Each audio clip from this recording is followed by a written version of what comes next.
everybody, how's it going? We are here at Backstage Sustainability. We are actually in the backstage of Lupas, is that right? Lupos, which is a club in Rhode Island. Yes. Damn it, I don't even know where I am. I'm disoriented.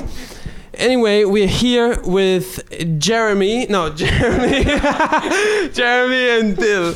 How are you guys doing? Doing well. Doing very well. Nice. So recently I just got a bunch of books about sustainability and I started reading them, and I get increasingly overwhelmed with all the issues society has. This is a great book. It's called Cradle to Cradle. Really highly recommend it. This is also a great book called The Upcycle. And this is a really intense but also great book. Really thick, 400 pages, called Sustaining Life on Earth. So if you guys want to join the conversation, get those books or get books like it, read them, talk about it, and yeah. I think it's our responsibility it's this generation's responsibility to think about all the issues that there are in the society and find solutions for them. And that's why we're here in the backstage of Lopas talking about sustainability. So I want to ask you a couple questions that I ask myself constantly and I never have answers to them, but I think it would be good to just talk about them. One of them is, who wants to get the first question?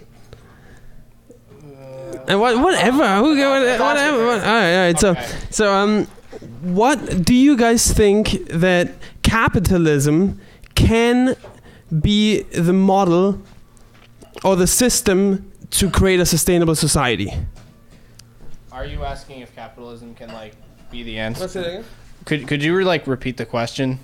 Do you think capitalism can be the system to sustain the earth, or do we have to look for different systems like communism or a whole new system that we never heard of? I got this one. All right, here you go. I don't think it. Capitalism or communism is not the question of economy is not really prevalent, because in communist countries there's industry as well. They're producing the same goods that capitalist countries are. It's the difference is the capitalism, it's for private industry and business, and communism, it's for the state.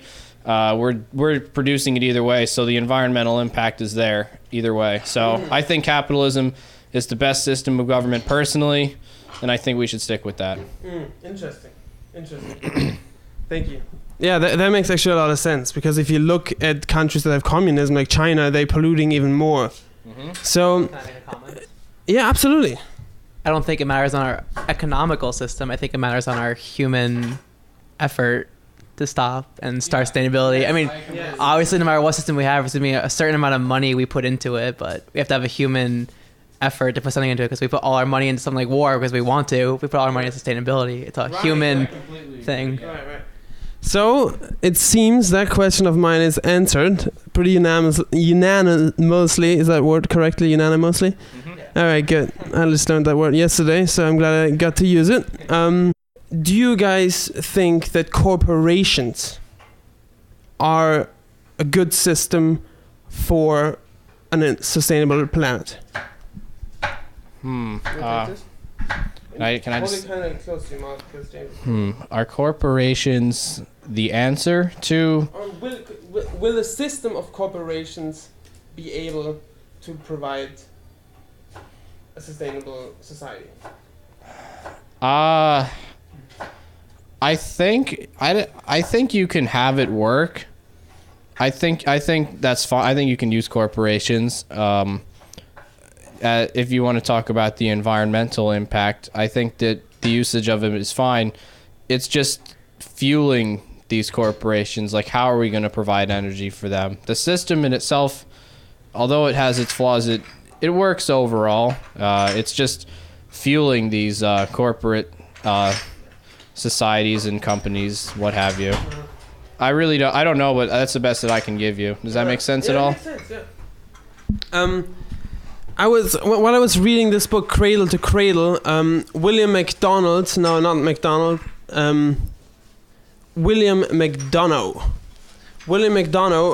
talks about his engagement with various different corporations, including Ford. and he's trying to help them become sustainable. And the way he views a corporation is the way nature views a cherry tree. So, for example, a cherry tree is not trying to be efficient. A cherry tree rather produces billions of flowers, and then they all fall down, they all go to waste, but really it isn't waste because worms and other microorganisms use the nutrients of the cherry leaves to grow. So the cherry tree creates a million of different flowers and at the same time nourishes its environment. So William McDonough tries to design corporations and houses in that way. So he envisions a society that doesn't have waste. So by that he means the output of one project, what are you doing? This has to move it. The oil is splattering. Okay. James is cooking right here, so I should probably film that a little bit. Are we gonna do a quick segment here? James, what are you cooking? I'm cooking dal. What, actually, you want to say it in the microphone? I'm cooking dal, Indian dal. Nice. Really? Yeah. So James brings to every show a skillet and a bunch of ingredients that he gets at food co-ops and tries to cook before every show. He sources all these ingredients from local markets and whatnot, and yeah.